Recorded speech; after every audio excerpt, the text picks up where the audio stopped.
So when we are talking about the interface of this Excel application, it is also important to focus on two or more things which are very essential when you're learning the Excel. The very first thing is the concept of active cell.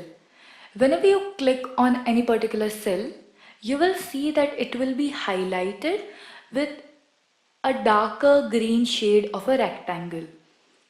Let's say I click here, this will be highlighted. When I click here, this will be highlighted.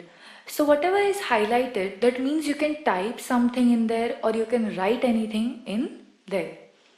Now this active area or this active cell, the moment it changes, one more thing changes, which is called a name box. Now if we look here, you will see that this particular area right now has written something called as G2. Now you might wonder what is this G2. So this G2 is the address or the name of the cell which is active or which is selected right now. So as you can see, this cell is selected.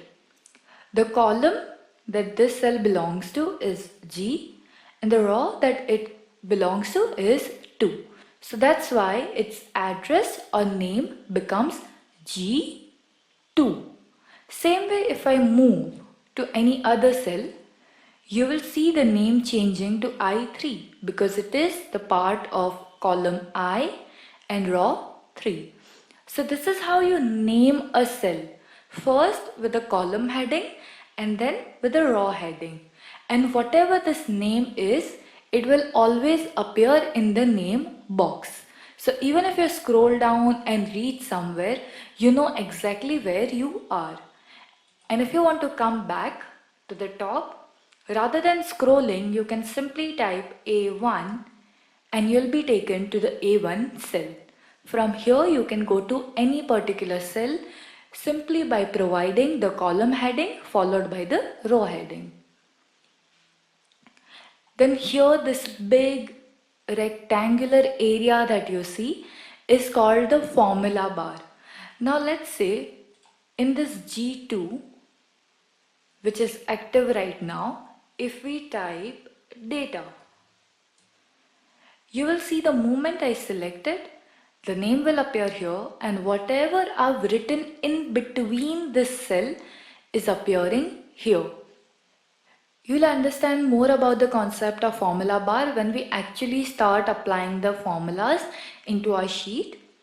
Now, as I told you earlier that you can have multiple worksheets in this one file or in this one workbook.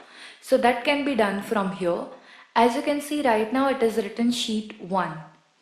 When you right click on it, you'll see many options like you can insert or you can add a new sheet, you can delete this sheet, you can rename this sheet, you can move it or copy it, or you can give color to this sheet. This plus sign that you see next to it is also used to insert a sheet. So in this way you can have one sort of data here and other sort of data here. For example, let's say you are using Excel workbook to track your activities. Let's say in first sheet you are tracking entire school activities like which period you attended, which you did not. And in second you are managing all your extracurricular activities like sports or reading or etc.